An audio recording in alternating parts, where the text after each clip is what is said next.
Hey guys, it's me Ellie, and today I will be doing a video on 15 facts about Pokemon Let's Go Pikachu and Let's Go Eevee, the two brand new games that just came out on the 16th, I believe.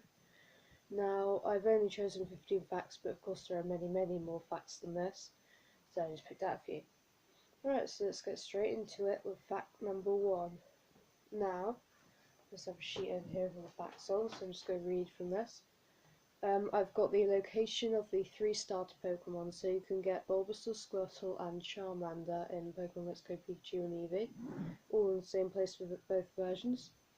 So for Bulbasaur, you can get it if you talk to a woman in a house in Cerulean City. I believe it has a blue roof, and if you've caught 30 or more Pokemon, then you can get a Bulbasaur from her.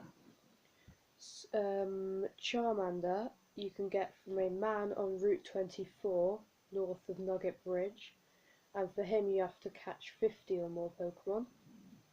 And finally for Squirtle you have to talk to Jenny in Vermilion City, which has a Squirtle standing next to her, but for that you have to catch 60 or more Pokemon.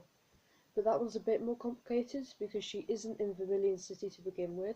You have to go to the house that Team Rocket broke into, and then she runs away after Squirtle, and then you have to go to the Vermilion City to find her, and then you can get a Squirtle, again as long as you have caught the right amount of Pokemon.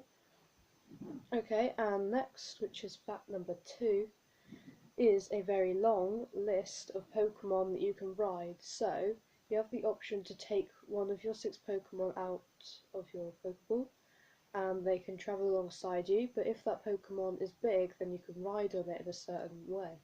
So here's a list of all the Pokemon that you can ride on. Aerodactyl, Arcanine, Charizard, Dodrio, Dragonite, Gyarados, Haunter, Kangaskhan, Lapras, Machamp, Onix, Persian, Rapidash, Rhyhorn, Rhydon, Snorlax, Starmie and Tauros. So there's all the Pokemon that you can ride on in the game. And number 3 are the version exclusive Pokemon. And this means that there are 3 Pokemon that are in Let's Go Pikachu that you can't get in Let's Go Eevee, and the other way around for Let's Go Eevee. So in Let's Go Pikachu you can get Oddish, Sandshrew and Growlithe, and in Let's Go Eevee you can get Bellsprout, Vulpix and Meowth. Of course you can trade over your Pokemon. I'm not sure how you do that though, because I haven't actually played the game yet, but I may do a Let's Play of that with you so you can find out. Okay, now going on to fact number 4, I believe, which is inside the cover of the Let's Go Pikachu, and I believe it's also in the Let's Go Eevee cover, there is a map of the Kanto region, and if you look really closely you can see lots of Pokemon dotted around it, and where all of those Pokemon are is where you can find them in the game. It's set for the legendary Pokemon that are in the 4 corners. Now fact 5 is sort of linked into fact 4. It's about Mew, because if you look on the map you can't see Mew anywhere, and that's because you can only get Mew inside the Pokeball Plus, which I got the other day. So you have to buy the Pokeball Plus to get Mew, because you cannot get it anywhere in the game, as it says on the map. Right, fact number 6 is that the Mega Evolutions are still in the game, along with Fairy-type Pokemon. Because of course in Gen 1 Jigglypuff was a normal type, and then in Gen 6 it was a fairy type. It is a fairy type even though it's a Gen 1 game, and fairy type moves and everything is still in there.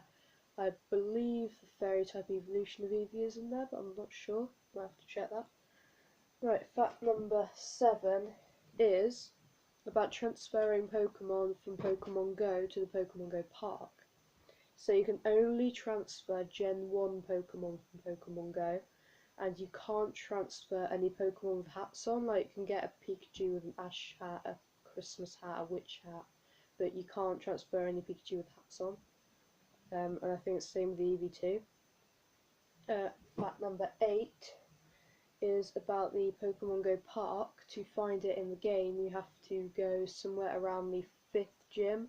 So you have to go quite far in the game before you can transfer any Pokemon from Pokemon Go. Right, fact number 9, getting nearest to the end now. it is in Pokemon centres.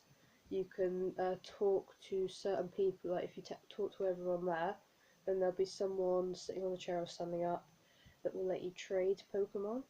But it might sound a bit weird because let's just say they may say, can you trade my Geodude for your Geodude?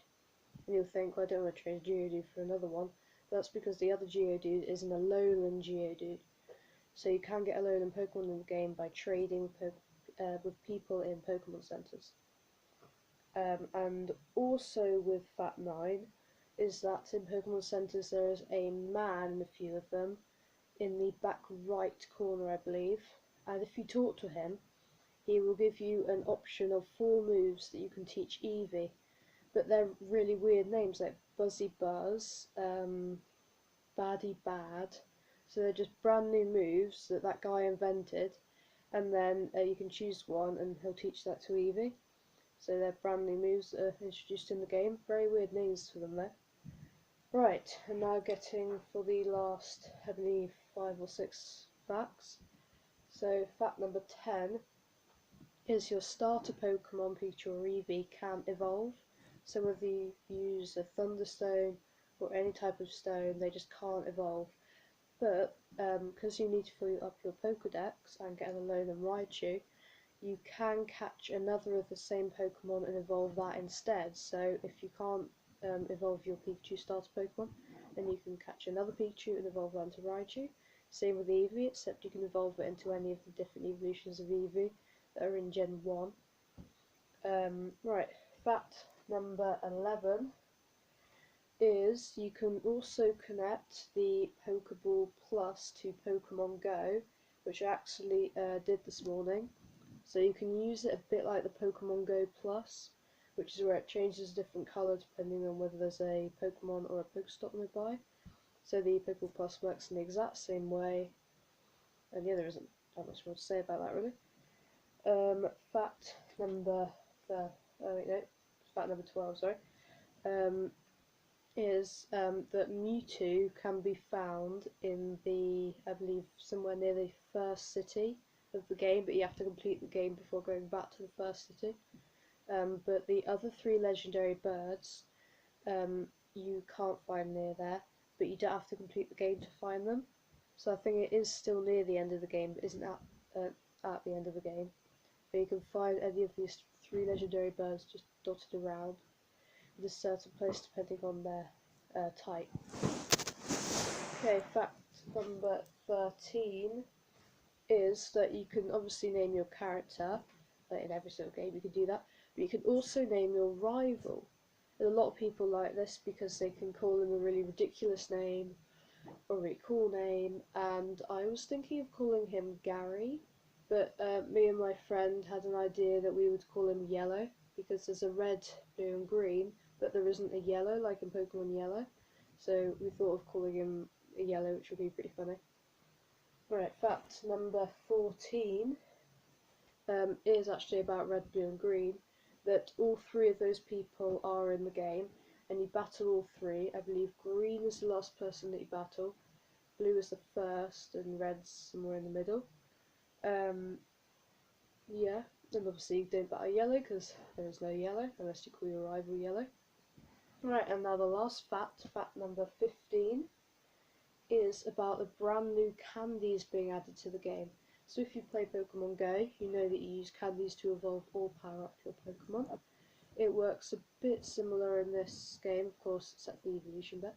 But you can power up your Pokemon using candies. So there's like a Mighty Candy, and I'm actually not sure what the other ones are called, but I know that Mighty Candy improves your attack stat by 1, and then all the other candies improve your different stats by a different number, and some do like all of them, like you can get special Eevee and Pikachu candies from coach trainers in the game, or like this new trainers added to the game. Okay, so that's all the facts. I may just tell you one sort of extra 16th fact, that when you encounter Pokemon in the wild, of course you can actually see them. If they have a red ring around them, they're huge, which means you get more experience from them. If they have a blue ring around them, they're small, so you get less experience. And if they have like a yellowy, goldy, sort of few sparkles above them, that means they're shiny, and obviously they'll be a different colour to normal. Okay, so that's it for this episode. Hope you enjoyed it. I'll be doing another one, I think, next weekend, or maybe one later today, not sure. So I'll see you then. Bye.